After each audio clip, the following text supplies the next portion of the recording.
اللہ الرحمن الرحیم وما ارسلناک الا رحمۃ للعالمین۔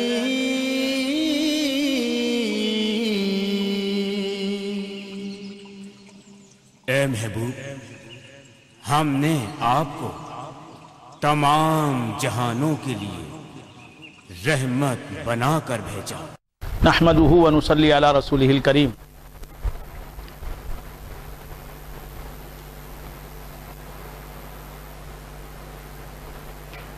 سرکار دو عالم صلی اللہ تعالی علیہ وآلہ وآصحابہ وسلم ارشاد فرماتے ہیں، واللہ فی عون العبد ما کان العبد فی عون اخیہ۔ اللہ تبارک و تعالی اس وقت تک اپنے بندے کی مدد میں لگا رہتا ہے جب تک کہ بندہ اپنے مسلمان بھائی کی مدد میں لگا رہتا ہے۔ آپ جب تک اپنے کسی مسلمان بھائی کی مدد کرتے رہیں گے، اللہ تعالیٰ آپ کی مدد کرتا رہے گا۔ تو آپ کو اگر اللہ سے مدد حاصل کرنا ہے تو آپ اپنے مسلمان بھائی کی مدد کریں۔ آپ بھوکے ہیں تو کسی مسلمان بھوکے کی مدد کریں، اللہ تعالیٰ آپ کی بھوک دور فرمائے گا۔ آپ بیمار ہیں تو کسی مسلمان بیمار کی مدد کریں، اس کی بیماری کو دور کرنے کی کوئی تدبیر کریں، اللہ تعالیٰ آپ کی بیماری کو دور فرمائے گا۔ آپ خود غریب ہیں تو آپ اپنے مسلمان بھائی کی غربت کو دور کرنے کی صحیح کریں، کوشش کریں، تدبیر کریں، اللہ تبارک و تعالیٰ آپ کی غربت کو، آپ کے افلاس کو دور کرے گا۔ اللہ فرماتا ہے کہ واللہ فی عون العبد، اللہ تعالیٰ اپنے مسلمان بندے کی مدد میں رہتا ہے جب تک کہ وہ بندہ اپنے دوسرے بھائی مسلمان کی مدد میں رہتا ہے۔ تو ہم مدد کرتے ہیں کسی کی تو ہمیں یہ نہیں سمجھنا چاہیے کہ ہم خود سے مدد کرتے ہیں، نہیں، اللہ تعالیٰ ہمیں مدد دیتا ہے، دوسروں کی مدد کرنے کی قوت وہ دیتا ہے، دوسروں کی مدد کرنے کے لیے جو ضروری چیزیں ہیں اللہ تعالیٰ وہ ہمیں عطا فرماتا ہے۔ اللہ کی دی ہوئی نعمت لے کر اللہ کی دی ہوئی قوت سے ہم دوسرے کی مدد کرتے ہیں۔ واللہ فی عون العبد ما کان العبد فی عون اخیہ ومن سلک طریقا یلتمس فیہ علما ومن، تو آپ دوسرے کی مدد کریں گے تو آپ خود بے سہارا نہیں ہوں گے۔ آپ دوسرے کی مدد کریں گے تو اللہ تعالیٰ آپ کو ضرور مدد دے گا۔ آپ دوسرے کا سہارا بنیں گے تو اللہ تعالیٰ آپ کا سہارا بنے گا۔ آپ بندے کا سہارا بنیں گے، اللہ آپ کا سہارا بنے گا۔ ومن سلک طریقا یلتمس فیہ علما سہل اللہ لہ بہ طریقا الی الجنہ۔ دیکھیے، اللہ تبارک و تعالیٰ آپ کی تو تائید کرنے والا ہے، اللہ تعالیٰ آپ کی تو مدد کرتا ہوں فرماتا ہے، میرا بندہ جب تک اپنے مسلمان بھائی کی مدد کرے گا میں اس کی مدد کروں گا، یہ اللہ فرماتا ہے۔ تو اللہ تعالیٰ جب آپ کی مدد کرتا ہے تو اس کی بھی مدد کر دے سکتا ہے نا، جس کی آپ مدد کرتے ہیں؟ نہیں، اللہ فرماتا ہے کہ تو میرے بندے کی مدد کر، میں تیری مدد کروں گا۔ بات سمجھ میں؟ ہاں، تو میرے بندے کی مدد کر، میں تیری مدد کروں گا۔ تو معلوم یہ ہوا کہ اللہ کے بندوں کی جو مدد کرتا ہے وہ اللہ کی مدد سے ہی مدد کرتا ہے، اللہ کی مدد سے ہی مدد کرتا ہے۔ تو اللہ کے بندوں کو جو مدد ملتی ہے وہ حقیقت میں اللہ ہی کی مدد ملتی ہے۔ تو ہم جو بندوں کی مدد کرتے ہیں وہ حقیقت میں ہماری مدد نہیں ہے بلکہ اللہ کی مدد ہے جو بندوں کو مل رہی ہے۔ بات سمجھ میں آ رہی ہے؟ تو غوث اعظم ہماری مدد کرتے ہیں تو حقیقت میں وہ مدد کس کی ہے؟ خدا کی مدد ہے۔ خواجہ اجمیری ہماری مدد کرتے ہیں تو حقیقت میں وہ کس کی مدد ہے؟ اللہ کی مدد ہے۔ تو مدد کرنے والا جو آپ کو نظر آ رہا ہے حقیقت میں وہ مدد کرنے والا نہیں ہے، ورنہ اللہ یہ نہیں فرماتا کہ جب تک میرا بندہ اپنے مسلمان بھائی کی مدد کرتا ہے اس وقت تک میں اس کی مدد کرتا ہوں۔ تو وہ مدد کرنے والا نہیں بلکہ اللہ سے مدد لینے والا ہے۔ حقیقت میں مدد کرنے والا کون ہے؟ اللہ تعالیٰ ہی۔ ان واللہ فی عون العبد ما کان العبد فی عون اخیہ ومن سلک طریقا یلتمس فیہ علما سہل اللہ بہ طریقا الی الجنہ ومن سلک طریقا یلتمس فیہ علما، اور جو ایسا راستہ اختیار کرے، ایسا راستہ چلے، یلتمس فیہ علما، علم حاصل کر، دین کا علم حاصل کرنے کے لیے جو کوئی مسافت طے کرتا ہے، راستہ طے کرتا ہے، سفر کرتا ہے، جو آدمی دین کے راستے، دین کا علم حاصل کرنے کے لیے سفر کرے، اللہ تعالیٰ فرماتا ہے سہل اللہ لہ بہ طریقا الی الجنہ، اللہ تبارک و تعالیٰ اس کے اس سفر کی وجہ سے، اس کے اس راستہ طے کرنے کی وجہ سے جنت کا راستہ اس کے لیے آسان کر دیتا ہے، یعنی وہ جنت تک پہنچ جاتا ہے، اللہ اسے جنتی بنا دیتا ہے۔ دین کا علم حاصل کرنے کے لیے آپ سفر کرتے ہیں تو اللہ جنت دے دیتا ہے، اگر دین کا علم حاصل کر لیں تو جنت کیسے نہیں ملے گی؟ دین کا علم حاصل کر کے اس کے مقتضا پر عمل کریں تو جنت کیسے نہیں ملے گی؟ انشاءاللہ ضرور ملے گی۔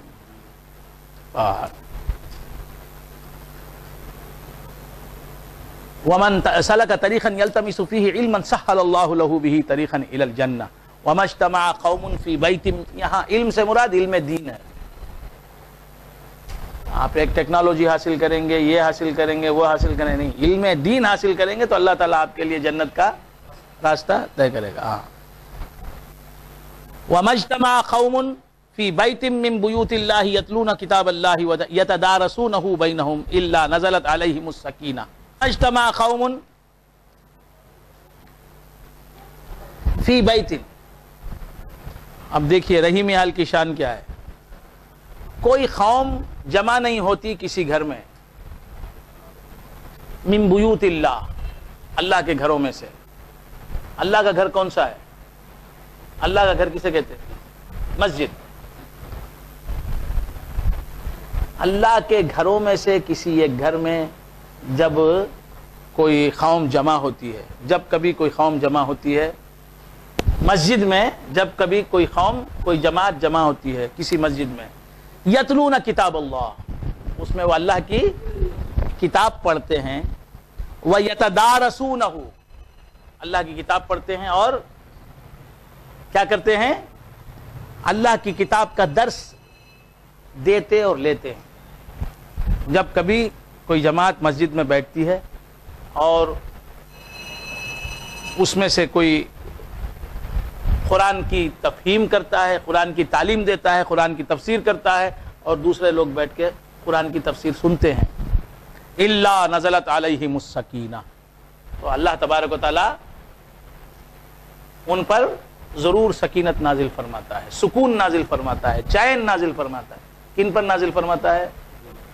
مسجد میں جو لوگ بیٹھتے ہیں اور قرآن کو سیکھتے اور سکھاتے ہیں، جو لوگ قرآن کو سیکھتے اور سکھاتے ہیں، جیسے ابھی ہم نے مغرب سے عشاء تک مسجد میں بیٹھ کر قرآن کو سیکھا اور قرآن کو سکھایا، کسی نے قرآن کی تفہیم کی، قرآن کی تعلیم دی اور کسی نے درس لیا، تو یہ جو کام ہوا اس کے تعلق سے حق تبارک و تعالیٰ فرماتے ہیں،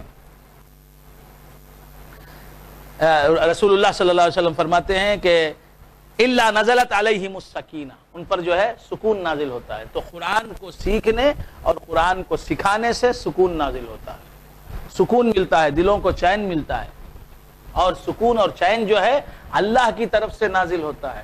آپ جو ہے دولت کے انبار جمع کر لیں گے، آپ جو ہے شہرت حاصل کر لیں گے، آپ اقتدار حاصل کر لیں گے، آپ کرسی حاصل کر لیں گے، آپ دکان بنا لیں گے، آپ گھر جو ہے عالی شان بنا لیں گے، تو اس کی وجہ سے آپ کو سکون ملے گا نہیں۔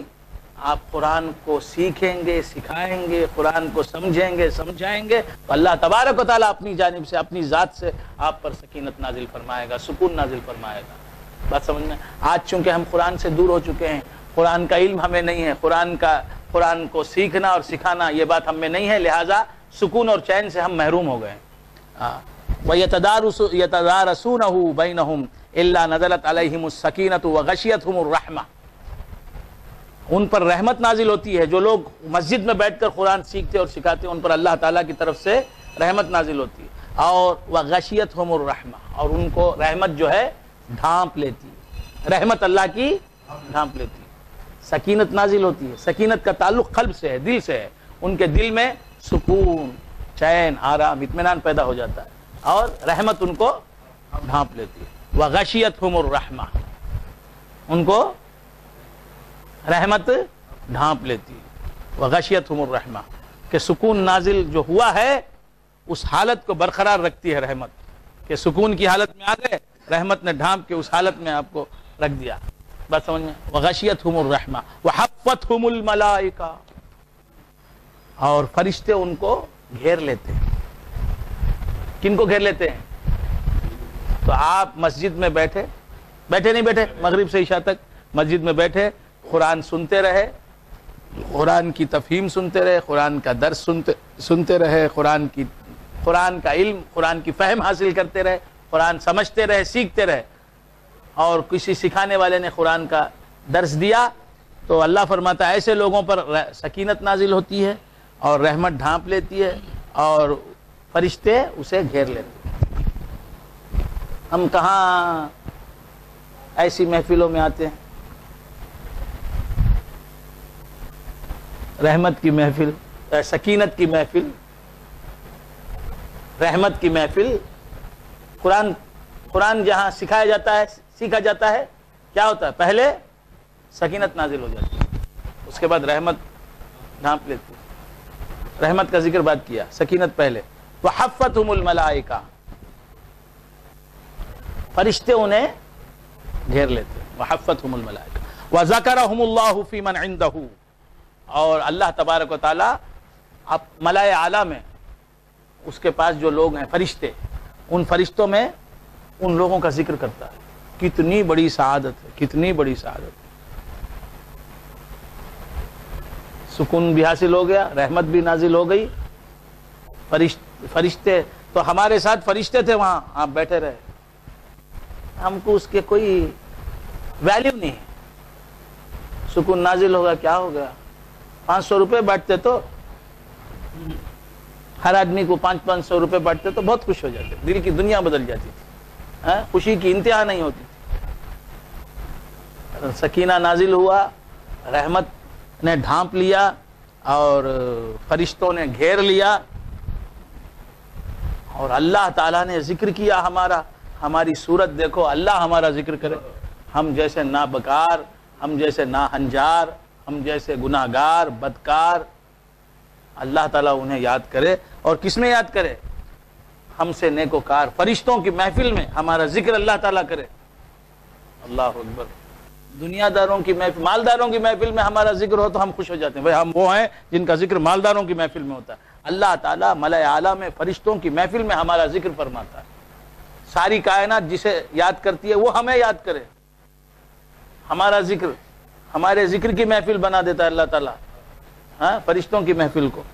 وَذَكَرَهُمُ اللَّهُ فِي مَنْ عِنْدَهُ وَمَنْ بَطَّعَ بِهِ عَمَلُهُ لَمْ يَسْرَعْ بِهِ نَسَبُهُ. وَمَنْ بَطَّعَ بِهِ عَمَلُهُ لَمْ يَسْرَعْ بِهِ نَسَبُهُ. اور یہ بات یاد رکھیں،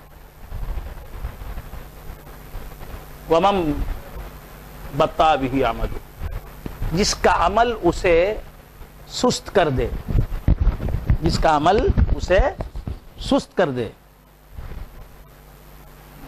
اس کی رفتار کو دھیما کر دے، اسے پیچھے کر دے. ریس میں، دوڑ میں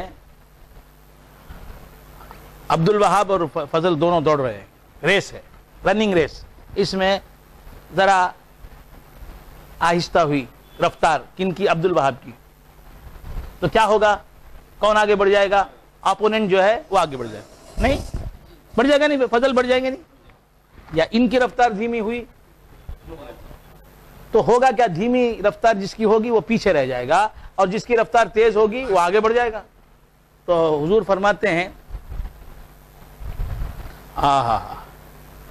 وَمَنْ بَطَّعَ بِهِ عَمَلُهُ لَمْ يَسْرَعْ بِهِ نَسَبُهُ، جس کا عمل اسے پیچھے کر دے. یعنی آپ کا عمل اچھا نہیں ہے، نمازوں کی پابندی نہیں ہے، روزوں کی پابندی نہیں ہے، زکوٰۃ کی پابندی نہیں ہے، حج نہیں ہے، عمرہ نہیں ہے، درود نہیں ہے، تسبیح نہیں ہے، ذکر نہیں ہے، خیرات نہیں ہے، عمل صالح برابر نہیں ہے. تو عمل اگر آپ کا خدا نہ خواستہ برابر نہیں ہے تو آپ پیچھے ہو گئے. عمل جسے اس کے عمل نے پیچھے کر دیا، لم یسرا بہ نسبہ، اس کا نسب اسے آگے نہیں بڑھائے گا. آپ سید زادے ہیں، میں سید زادہ ہوں، عمل نہیں کرا بھی تو کیا، میں سید ہوں. حضور فرماتے ہیں کہ جس کا عمل اسے پیچھے کر دے اس کا نسب اسے آگے نہیں بڑھا سکتا. پیر زادہ ہوں میں، مجھے عمل کی ضرورت نہیں ہے، سوچنا حماقت ہے. حضور فرماتے ہیں جس کا عمل اسے پیچھے کر دے اس کا نسب، اس کا خاندان، اس کا خون جو ہے اسے آگے نہیں بڑھا سکتا. یعنی نسب اچھا ہے، عمل اچھا نہیں ہے تو وہ دوسروں سے آگے نہیں بڑھ سکتا. اللہ کی نظر میں کیا ہے؟ اللہ کی نظر میں وہی اچھا ہے جو جس کے عمل اچھے ہوں. آیت کون سی ہے اس کی؟ کون سی آیت؟ ان اکرمکم عند اللہ اتقاکم، تم میں سب سے زیادہ بزرگ، تم میں سب سے زیادہ عزت مند، تم میں سب سے زیادہ منزلت والا خدا کی نظر میں وہ ہے جو تم میں سب سے زیادہ عمل والا ہو، نیکی کرنے والا ہو، اچھے کام کرنے والا ہو.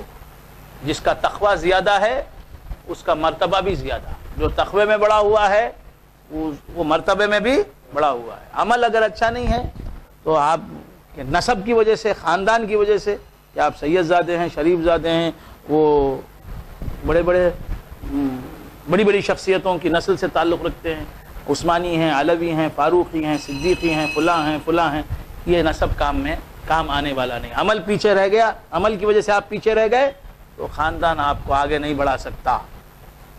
بات سمجھنا ہے؟ ہاں.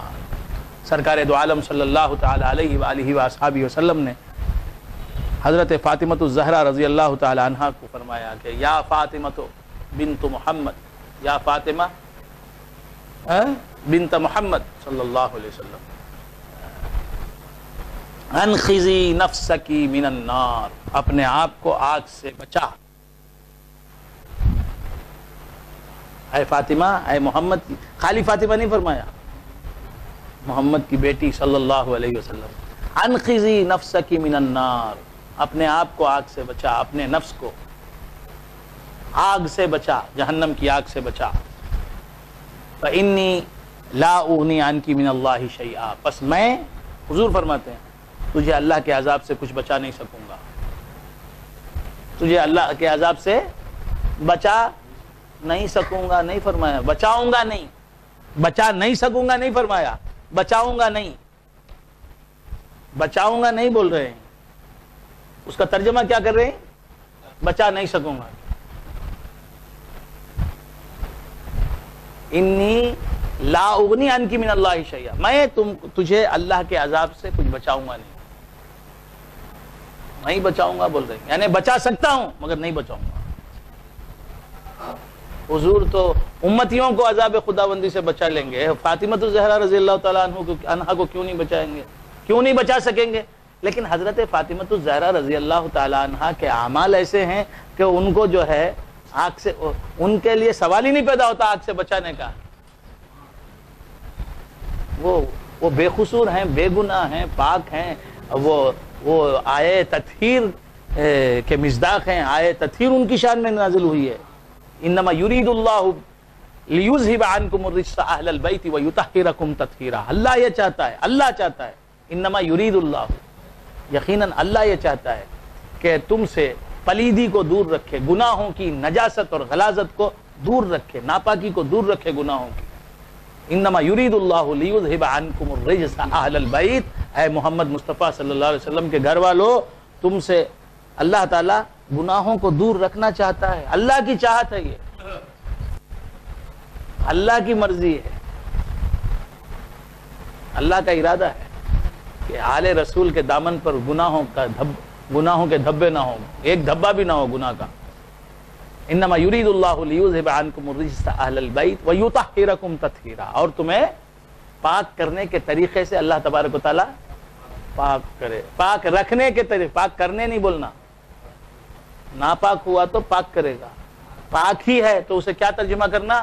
انما یاد رکھو اس آیت کا ترجمہ کیا کریں گے؟ انما یرید اللہ لیذھب عنکم الرجس اہل البیت، یقیناً اللہ تبارک و تعالیٰ یہ چاہتا ہے، یہ ارادہ ہے اللہ تعالیٰ کا کہ اے اہل بیت مصطفیٰ، اے مصطفیٰ کے گھر والوں صلی اللہ علیہ وآلہ وآصحابہ وسلم، کہ وہ تم سے گناہوں کی پلیدی اور نجاست کو دور رکھے، دور کرے نہیں، گناہ تم سے دور ہی ہیں، گناہوں کی نجاست اور گندگی تم سے دور ہی ہے، اللہ چاہتا ہے کہ ہمیشہ اسی طرح تم سے وہ گندگی دور رکھے۔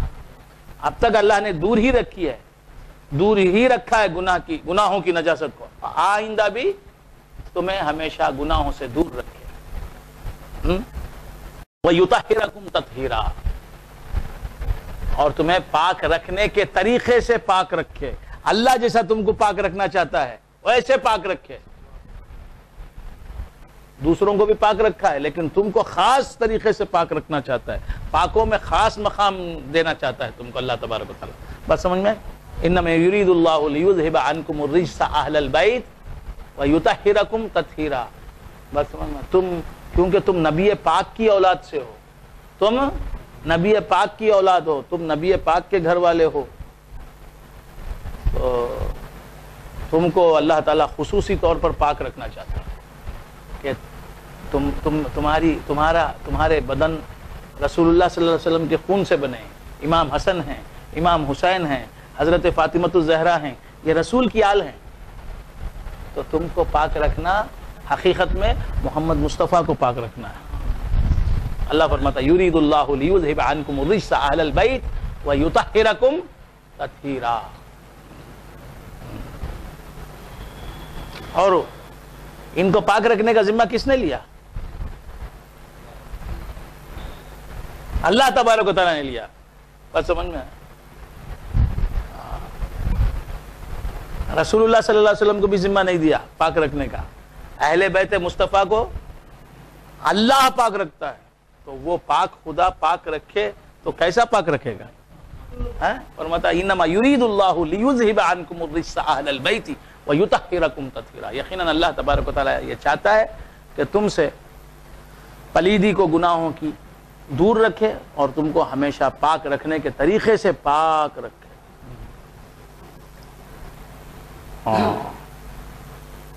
تو کیا عرض کر رہا تھا؟ الا نزلت علیہم السکینۃ وغشیتہم الرحمۃ وحفتہم الملائکۃ وذکرہم اللہ فی من عندہ ومن بطأ بہ عملہ لم یسرع بہ نسبہ۔ جس کا عمل اسے پیچھے کر دے، اس کا نسب اسے آگے نہیں بڑھائے گا۔ تو وہ حضرت فاطمہ الزہرا رضی اللہ تعالیٰ عنہ کے تعلق سے تو حدیث ہے کہ اے فاطمہ اپنے آپ کو کس سے بچا؟ آگ سے بچا، میں اللہ کے عذاب سے تجھے نہیں بچاؤں گا، میں اللہ کے عذاب سے تجھے کچھ نہیں بچاؤں گا۔ اب مطلب کیا؟ اس سے مطلب یہ لیتے ہیں لوگ کہ حضور اکرم صلی اللہ علیہ وآلہ وآصحابہ وسلم معاذ اللہ جب اپنی بیٹی کو عذاب خداوندی سے نہیں بچا سکے تو امتی کو کیا بچائیں گے؟ کتنی بڑی نادانی ہے، جہالت ہے، حماقت ہے، سفاہت ہے۔ بات سمجھ میں؟ حضرت فاطمہ کے تعلق سے خود اللہ کے حبیب کہہ رہے ہیں کہ تو خود اپنے آپ کو آگ سے بچا لے۔ جب فاطمہ اپنے آپ کو آگ سے بچا لے سکتی ہیں تو حضور کیوں بچائیں؟ جب وہ خود آگ سے بچ سکتی ہیں تو اب حضور کے بچانے کی ضرورت کیا ہے؟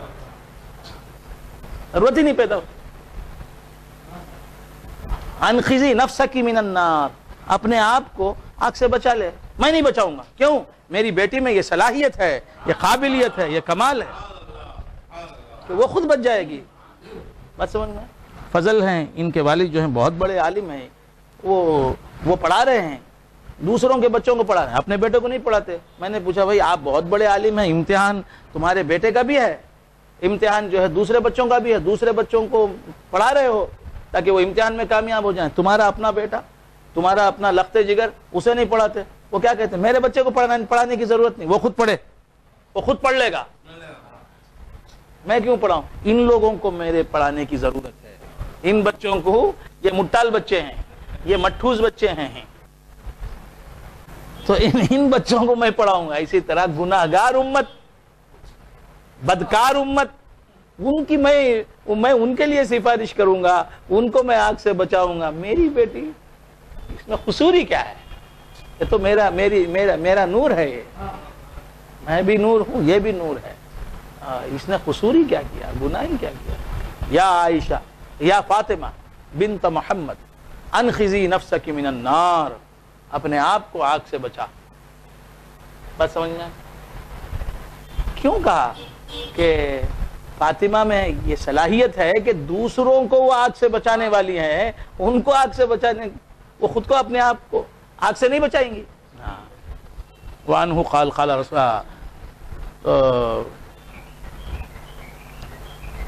یہ حدیث جو ہے من بطأ به عمله لم يسرع به نسبه، جس کا عمل اسے پیچھے کر دے، اس کا نسب اسے آگے نہیں بڑھا سکتا، اس کا نسب اسے آگے نہیں بڑھا سکتا. جو کہا ہے اس سے یہ معنی لینا کہ رسول اللہ صلی اللہ علیہ وسلم سادات کرام کی مدد نہیں فرمائیں گے، ان کو جو ہے جہنم کی آگ سے نہیں بچائیں گے، یہ غلط مفہوم ہے. سرکار دو عالم صلی اللہ علیہ وسلم فرماتے ہیں کل نسب و سبب منقطع یوم القیامہ الا نسبی و سبب. یہ حدیث یاد رکھیں، ہر نسب اور ہر سبب. نسب کہتے ہیں ماں باپ سے جو رشتے قائم ہوتے ہیں نا، باپ سے جو رشتے قائم ہوتے ہیں، ددیال کے رشتے، سمجھ میں آتا؟ پھپھو ہے، چاچا ہے، تایا ہے، باپ ہے، کیا دادا ہے، دادی ہے، پردادا ہے، پردادی. بات سمجھ میں؟ چچیرا بھائی ہے، پھپھیرا بھائی ہے، چچیری بہن ہے. نسب کسے کہتے ہیں؟ ددیالی رشتے، ننیالی رشتے. آپ کے نانا، نانی، دادا، دادی، بس ماموں، چاچا، تایا، پھپھو، خالہ، یہ سب نسب میں داخل ہیں. اور سسرالی رشتے، سالہ، ساڑو، اور کیا بات، سالی، اور کیا ہے، ساس، سسرا، تایا، سسرا، وہ کیا ہے، چچا، سسرا. یہ سب جو ہیں یہ اسے بولتے سبب. نسب اور سبب، ہر نسب اور سبب جو ہے قیامت میں کام نہیں آئے گا. مقبول بھائی کا سالہ ہے، چور ہے، مثال کے طور پر تو بول سکتے ہیں نا، وہ چور ہے، لچکا ہے، لفنگا ہے، اور قیامت میں آ کے بول رہا ہے مقبول بھائی تو نیک ہیں، مولا مجھے ان کی وجہ سے بخش دو.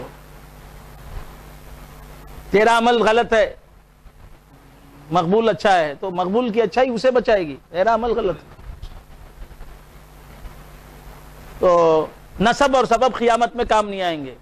کسی کا سسرا بچائے گا نہیں، کسی کا ماموں اسے بچائے گا نہیں، کسی کا بھائی اسے بچائے گا نہیں. بات سمجھ میں؟ حضور فرماتے ہیں کہ میرا نسب اور سبب کام آئے گا. یہ یاد رکھیں یہ حدیث. لوگ بول دیتے ہیں سادہ سید رہے تو کیا ہوگا جی، سید رہے تو کیا ہوگا، کیا ہوگا سید. حضور فرماتے نہ رہے کل نسب و سبب منقطع یوم القیامہ. ہر نسب یعنی ددیالی اور ننیالی رشتہ کام نہیں آئے گا قیامت میں، کٹ جائے گا، رشتے کٹ جائیں گے وہاں. فلا انساب بینہم، وہاں کوئی نسب سبب کچھ بھی نہیں، سب کٹ جائیں گے، کوئی نسب نہیں رہے گا. کیوں؟ محمد الرسول اللہ کا رشتہ کام آئے گا. وہ رشتے کے کام آنے، وہ رشتے کی اہمیت بتانے کے واسطے سب رشتے بیکار ہو جائیں گے. سب رشتے یوم یفر المرء من اخیہ، جب آدمی بھاگے گا اپنے بھائی سے، وابی ہی، اور باپ سے، امی ہی، اور اپنی ماں سے. باپ بلائے گا وہ بھاگے گا، ماں بلائے گی، بیوی سے بھاگے گا، بچے.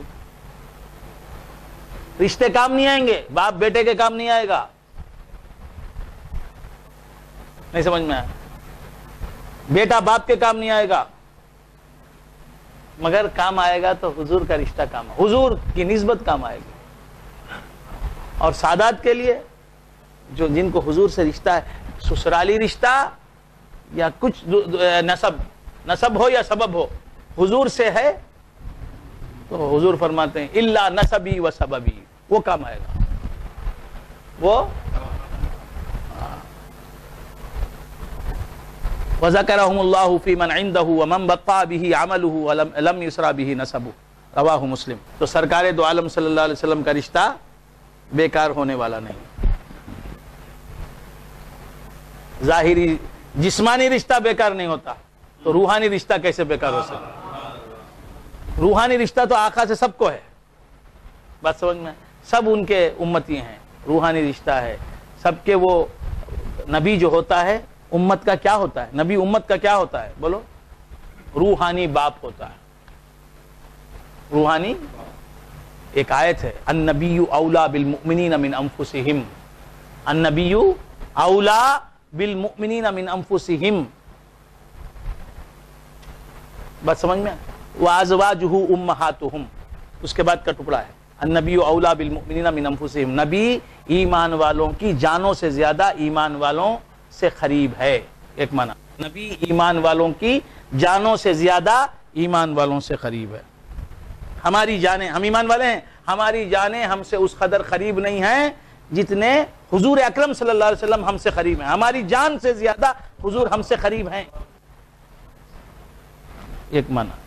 دوسرا معنی النبی اولا بالمؤمنین من انفسہم، نبی ایمان والوں کی جانوں سے زیادہ ایمان والوں کے مالک ہیں، ہماری جان ہماری اتنی مالک نہیں ہے جتنا نبی ہمارے مالک ہیں، ہمارے مالک ہیں نبی۔ جب نبی ہمارے مالک ہیں تو ہم کیسے برباد ہو سکتے ہیں؟ دوسرا معنی۔ تیسرا معنی النبی اولا بالمؤمنین من انفسہم کا، نبی ایمان والوں کے نزدیک، نبی ایمان والوں کو ایمان والوں کی جانوں سے زیادہ پیارے ہیں، محبوب ہیں، عزیز ہیں۔ تین معنی ہی شاید میں، ایمان والوں سے، دوسرا ایمان والوں کی جانوں سے زیادہ مالک ہیں، کس کے؟ ایمان والوں کے،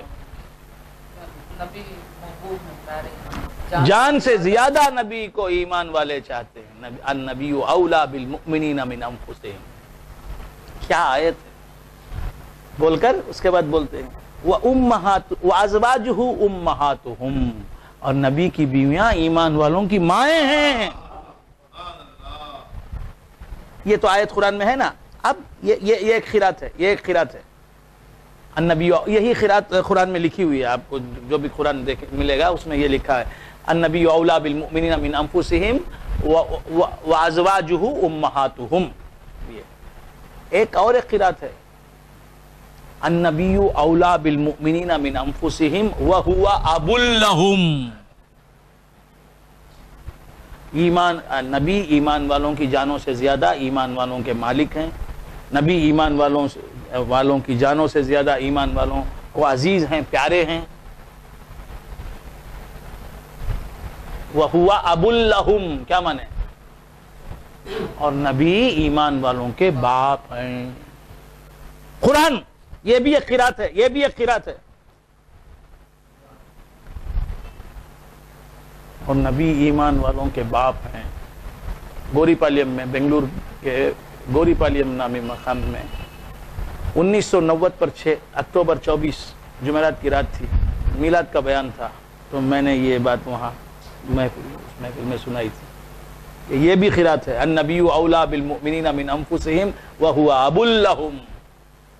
اب وہ باپ ہو گئے، ان کی بیویاں حضور کے ازواج مطہرات رضوان اللہ تعالی علیہن وازواجہ امہاتہم، بس سمجھ۔ اور ان کی بیویاں جو ہیں مقدس بیویاں ایمان والوں کی مائیں ہیں، نبی باپ ہیں۔ تو سرکار دو عالم صلی اللہ علیہ وسلم سب کے کام آئیں گے۔ تو ظاہری جو حضور کے خون سے جس کا خمیر بنا ہے، جو پیدا ہوا ہے، حضور کے جسم سے جس کا تعلق ہے، جو جسمانی اولاد ہے، اسے کہتے ہیں سید۔ بات سمجھنا ہے، حضور سے رشتہ رکھتا ہے۔ ہاشمی حضور سے رشتہ رکھتا ہے، ہاشمی۔ علوی حضور سے رشتہ رکھتا ہے، بات سمجھ میں آ رہی ہے؟ تو یہ رشتے ہیں۔ سرکار دو عالم صلی اللہ علیہ وسلم سے جسمانی رشتے رکھتے ہیں. جسمانی رشتہ کام آئے گا تو روحانی رشتہ ضرور کام آئے گا. صلی علی نبینا